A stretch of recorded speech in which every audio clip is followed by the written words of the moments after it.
In this guide, I will be showing you guys how to order your PayPal debit card step by step. Let's get started.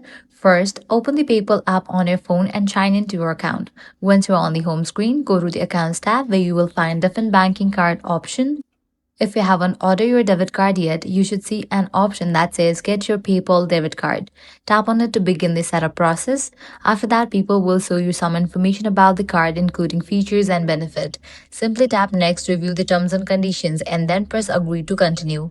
Once the request is approved, PayPal will guide you through setting up your card preferences, including selecting a category for cashback rewards if available.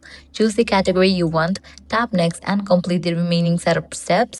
After everything is finished, your PayPal debit card details may appear inside the app, and PayPal will mail you a physical card that you can activate once it arrives. After activation, you will be able to use your PayPal debit card for purchases, ATM withdrawals, and spending directly from your PayPal balance.